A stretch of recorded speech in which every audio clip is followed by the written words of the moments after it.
They just kind of pull you in, capture the soul, and then it just takes you to a completely different country. Taking us out of our seats and into motion. Such amazing musicians. I wish I could do this every night. It was just the most fun.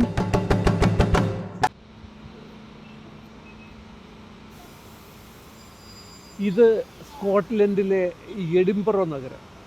Edinburgh നഗരം ലോകപ്രസിദ്ധമായ Edinburgh international festival അരങ്ങേറുന്ന സമയമാണിത്.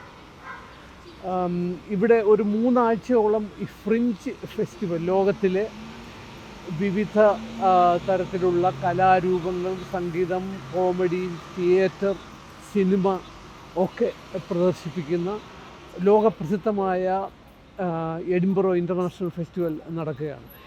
ഇന്ന് ഫെസ്റ്റിവലിൻ്റെ international film ഫെസ്റ്റിവലിൻ്റെ സമാപന ദിവസവും കൂടിയാണ്. ഈ സമാപന ദിവസത്തിനൊരു പ്രത്യേകത ഉണ്ടായിരുന്നത് നമ്മുടെ ലോകത്തിൻ്റെ പ്രിയപ്പെട്ട സംവിധായകൻ കെൻ ലോച്ചിൻ്റെ ചിത്രം ഇവിടെ പ്രദർശിപ്പിക്കുകയും കെൻ ലോച്ചിൻ്റെ 14 ചിത്രങ്ങൾക്ക് തിരക്കഥ എഴുതിയിട്ടുള്ള ലാവത്തിയും അദ്ദേഹത്തിൻ്റെ 16 ചിത്രങ്ങൾ പ്രൊഡ്യൂസ് ചെയ്തിട്ടുള്ള നിർമ്മാതാവും സ്റ്റേജിൽ വന്ന് കെൻ ലോച്ചിനൊപ്പം സ്റ്റേജിൽ സംസാരിച്ച ഇൻ്റർവ്യൂ ഉൾപ്പെടെ ഉള്ള പരിപാടികൾ നടന്ന ദിവസമാണ്. കെൻ ലോച്ചിന് പ്രായം 89 വയസ്സായി. ഇനി കെൻ ലോച്ചിൻ്റെ ഇന്നത്തെ ആരോഗ്യസ്ഥിതി ഒക്കെ നോക്കുമ്പോൾ കെൻ ലോച്ചിന് ഇനി മറ്റൊരു പടം കൂടി 89ാമത്തെ വയസ്സിൽ ഇനി എടുക്കാൻ പറ്റുമെന്നോട് സംശയമാണ്. അതിനുള്ള ആരോഗ്യം ഉണ്ടെന്ന് തോന്നുന്നില്ല. കെൻ ലോച്ചിന് ചിത്രം എടുക്കില്ല എന്ന് പറഞ്ഞിട്ടുണ്ട്. പക്ഷേ 87ാമത്തെ വയസ്സിലും കെൻ ലോച്ച് ചിത്രങ്ങൾ സംവിധാനം ചെയ്തു. അതാണ് ഓൾഡ് ഓക്ക്. അപ്പോൾ ഓൾഡ് ഓക്ക് ബ്രിട്ടനിലെ ഇംഗ്ലണ്ടിലെ നോർത്തേൺ ഇംഗ്ലണ്ടിലെ ഒരു മൈനിങ് ടൗൺ, ഈ കൽക്കരി ഖനി തൊഴിലാളികളുടെ തൊഴിലില്ലായ്മയൊക്കെ അനുഭവിക്കുന്ന ഒരു പിന്നോക്കം നിൽക്കുന്ന ഒരു സ്ഥലത്ത് നടക്കുന്ന ഒരു കഥയാണ് ചിത്രീകരിച്ചിരിക്കുന്നത്. അവിടേക്ക് വരുന്ന അഭയാർത്ഥികളുടെ കഥ പറയുന്നതാണ്. അപ്പോൾ അതിൽ പറയുന്നത് ഈ അഭയാർത്ഥികളുടെ ഇവിടുത്തെ ഈ പ്രശ്നങ്ങളുള്ള ഒരു സ്ഥലത്ത് അവരുടെ പ്രശ്നങ്ങൾക്ക് ഒരു കാരണം അഭയാർത്ഥികളെന്നല്ല പറയുന്നത്. 2 സൈഡിൽ അഭയാർത്ഥികൾക്ക് അവരുടേതായ ബുദ്ധിമുട്ടുകൾ കൊണ്ടാണ് അവർ വരുന്നത്.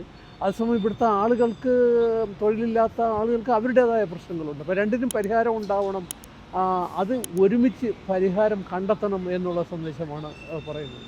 പിന്നെ ഇന്നത്തെ ഫെസ്റ്റിവലിലെ കെൻ ലോച്ചിൻ്റെ സംഭാഷണം ശരിക്കും കെൻ ലോച്ച് എന്ന ധീരനായ ഒരു പോരാളിയെ നമുക്കവിടെ കാണാൻ പറ്റുമായിരുന്നു. അത്രയ്ക്ക് ഗംഭീരമായിട്ടുള്ള, പ്രത്യേകിച്ച് ഗാസ, ഈ പാലസ്തീനിലെ ഗാസ തുടർച്ചയായിട്ട് ഇൻ്റർവ്യൂ 1.5 മണിക്കൂർ നീണ്ട ഇൻ്റർവ്യൂവിൽ തുടരെ വന്ന ഒരു കാര്യമാണ്.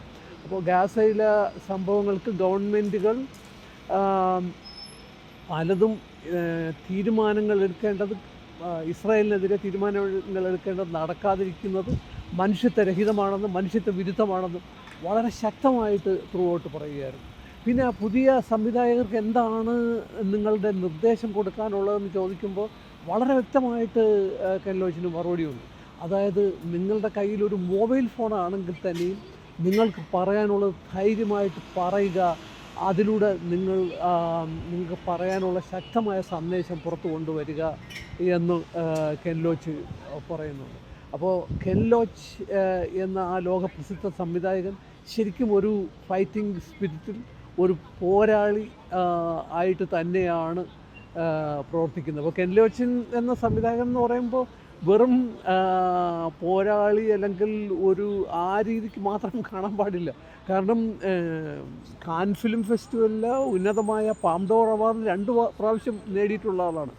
പിന്നെ വെനീസും മറ്റ് പ്രധാനപ്പെട്ട ഫെസ്റ്റിവലുകളൊക്കെ ലൈഫ് ടൈം അച്ചീവ്മെൻ്റ് അവാർഡുകൾ കൊടുത്തിട്ടുള്ള ആളാണ്.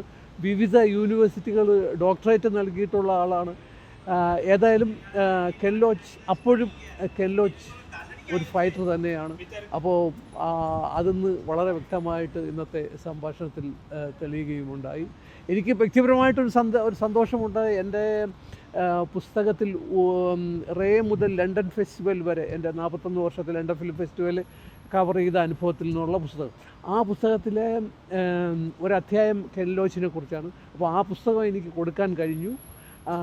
അപ്പോൾ കെൻ ലോച്ച് തിരക്കായിരുന്നത് കൊണ്ട് തിരക്കെന്നല്ല, ഈ പ്രായത്തിൻ്റേതായ പ്രശ്നങ്ങൾ 1.5 മണിക്കൂർ സ്റ്റേജിലിരുന്നത് കൊണ്ട് അദ്ദേഹത്തിൻ്റെ നിർമ്മാതാവിന് ഇത് ഏൽപ്പിക്കുകയായിരുന്നു ഞാൻ എൻ്റെ പുസ്തകം. അപ്പോൾ അങ്ങനെ ഒരു സന്തോഷവും കൂടി എനിക്കുണ്ട്. ഏതായാലും എഡിൻബറോ ഫെസ്റ്റിവൽ നടക്കുന്ന എഡിൻബറോയിൽ നിന്ന്